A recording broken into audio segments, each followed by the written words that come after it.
नमस्कार, मी गायत्री स्वामी आणि आपण पाहत आहात सकलम. आजच्या न्यूज अनालिसिस मध्ये आपलं स्वागत आहे. आजच्या घडामोडी आणि त्याचं सविस्तर विश्लेषण. पहिली बातमी आहे गोकुळच्या कारभाराच्या चौकशीसह प्रशासक नियुक्तीची मागणी. मुख्यमंत्र्यांशी खलबते. कोल्हापूर जिल्ह्याची आर्थिक वाहिनी असलेल्या गोकुळ दूध संघाच्या कारभारावरून आता राजकीय रणधुमाळी उडाली आहे. संघाच्या कारभाराची सखोल चौकशी करून तातडीने प्रशासक नियुक्त करावा या मागणीसाठी आमदार शिवाजीराव पाटील आणि महादेव दूध संस्थेचे संचालक प्रकाश बेलवाडे यांनी मुंबईत मुख्यमंत्री देवेंद्र फडणवीस यांची भेट घेतली. या भेटीमुळे गोकुळच्या सत्ताधारी गोटात खळबळ माजली आहे. आमदार पाटील आणि बेलवाडे यांनी केवळ मुख्यमंत्र्यांचीच नव्हे तर भाजपचे माजी खासदार किरीट सोमय्या यांचीही भेट घेतली. पुणे येथील दूध पॅकिंग प्रकल्प खरेदीसह इतर मालमत्तांच्या व्यवहारात गैरव्यवहार झाल्याचा संशय व्यक्त करत या प्रकरणाची ईडी मार्फत चौकशी करण्याची मागणी करण्यात आली आहे. विशेष म्हणजे संचालकांसह त्यांचे स्वीय सहाय्यक आणि वाहन चालक यांच्याही मालमत्तांची चौकशी करण्याबाबत या बैठकीत चर्चा झाल्याचे समजते. गोकुळच्या विद्यमान संचालक मंडळाची मुदत 4 मेला संपत आली असतानाच प्रशासक नियुक्तीच्या हालचालींना वेग आला आहे आणि 4 मे पर्यंत निवडणुका होणे अशक्य आहे. त्यामुळे गोकुळच्या कारभारावर प्रशासक येणार ही शक्यता आहे. एकंदरीतच आमदार शिवाजीराव पाटील आणि महादेव दूध संस्थेचे संचालक प्रकाश बेलवडे यांच्या मागणीमुळे येणाऱ्या काळात गोकुळमधील राजकारण अधिक तापणार आहे हे निश्चित.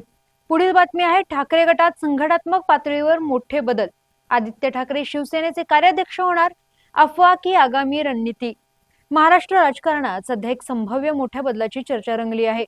युवा सेना प्रमुख आदित्य ठाकरे यांच्याकडे ठाकरे गटाच्या शिवसेनेच्या कार्याध्यक्ष पदाची धुरा सोपवली जाण्याची दाट शक्यता वर्तवली जात आहे.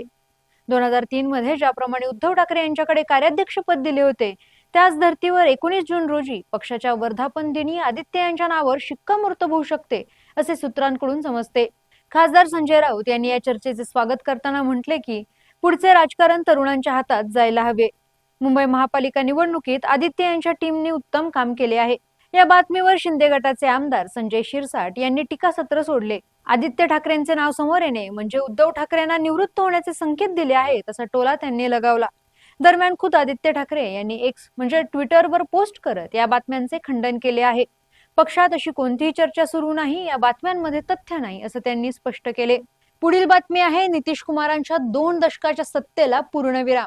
भाजपचे सम्राट चौधरी बिहारचे नवीन मुख्यमंत्री. बिहारच्या राजकारणात आज एका मोठ्या युगाचा अंत झाला आहे. जेडीयूचे सर्वेसर्वा नितीश कुमार यांनी राज्यसभेवर नियुक्ती झाल्यामुळे मुख्यमंत्री पदाचा राजीनामा दिला असून त्यांच्या जागी भाजपचे सम्राट चौधरी यांनी आज बिहारचे नवीन मुख्यमंत्री म्हणून शपथ घेतली. बिहारच्या इतिहासात पहिल्यांदाच भारतीय जनता पक्षाचा नेता मुख्यमंत्री पदाच्या खुर्चीवर विराजमान झाला आहे. दिग्गज नेते शकुन चौधरी यांचे पुत्र असलेले 57 वर्षीय सम्राट चौधरी हे बिहारमधील कोयरी कुशवाहा समाजाचे असून भाजपचे ओबीसीचे मोठे चेहरे मानले जात आहेत. 2017 मध्ये भाजपमध्ये प्रवेश केल्यानंतर त्यांचा आलेख झपाट्याने वाढला. विशेष म्हणजे नितीश कुमारांना सत्तेतून खाली खेचल्याशिवाय डोक्यावर पगडी घालणार नाही अशी प्रतिज्ञा त्यांनी केली होती. पण नंतर नितीश कुमारांच्या आघाडीसोबतच भाजप सत्तेत आले तरी त्यांची प्रतिज्ञा पूर्ण झाली अशी जनभावना आहे.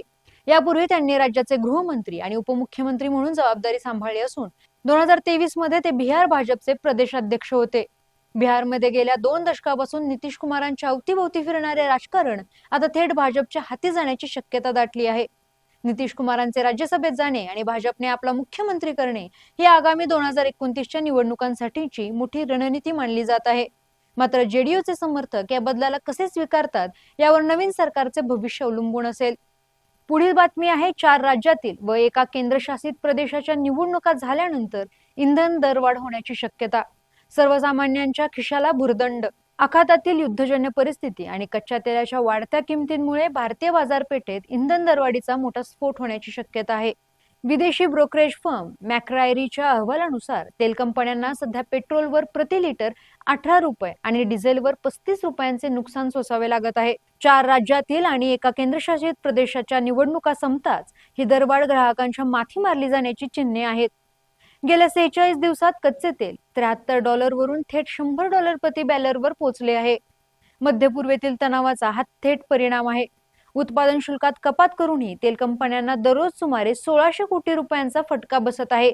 तेलाच्या प्रत्येक $10च्या दरवाढीमुळे कंपन्यांचे नुकसान लिटर मागे 6 रुपयांनी वाढत आहे. भारत आपल्या गरजेच्या 88% तेल आयात करतो. वाढत्या किमतींमुळे देशाची चालू खात्यातील तूट 20 अब्ज डॉलर्स पर्यंत जाण्याची भीती व्यक्त होत आहे. यामुळे 4 राज्यातील आणि एका केंद्रशासित प्रदेशातील निवडणुका झाल्यानंतर इंधन दरवाढ होण्याची शक्यता आहे. सरकारने योग्य ती पावले न उचलल्यास महागाईचा भडका उडून सामान्यांच्या खिशाला कात्री लागण्याची दाट शक्यता तज्ज्ञांनी वर्तवली आहे. पुढील बातमी आहे आखातात काउंटडाऊन सुरू. ट्रम्प यांचा शस्त्रसंधी वाढवण्यास नकार. मध्य पूर्वेत हजारो अमेरिकन सैनिक तैनात. जगाचे लक्ष लागलेल्या इराण अमेरिकी संघर्षात आता निर्णायक वळण आले आहे. अमेरिकेचे राष्ट्राध्यक्ष डोनाल्ड ट्रम्प यांनी सध्या सुरू असलेली 2 आठवड्यांची शस्त्रसंधी वाढवण्यास स्पष्ट नकार दिला असून पुढील 2 दिवस अत्यंत आश्चर्यकारक असतील असे सूचक विधान केले आहे. ट्रम्प यांच्या मते इराणकडे अण्वस्त्र असणे ते कधीही स्वीकारणार नाहीत आणि यासाठी राजनैतिक तोडगा किंवा लष्करी कारवाई यापैकी काही घडू शकते.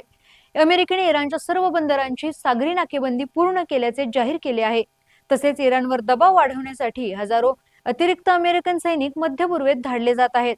जागतिक नाणेनिधीने जगाच्या आर्थिक विकासाचा अंदाज घटवला असून आपण एक अत्यंत प्रतिकूल परिस्थितीकडे झुकत असल्याचा इशारा दिला आहे. इंधन पुरवठ्यातील अडथळ्यांमुळे दक्षिण पूर्व आशियाई देशात तेल संकट गडद झाले आहे. दरम्यान इस्रायल आणि लेबनॉन यांच्या दशकानंतर अमेरिकेत थेट चर्चा सुरू होणार असल्याचे परराष्ट्र मंत्रालयाने म्हटले आहे. ट्रम्प यांची विधाने ही सायकोलॉजिकल वॉरफेअरचा भाग वाटत आहे.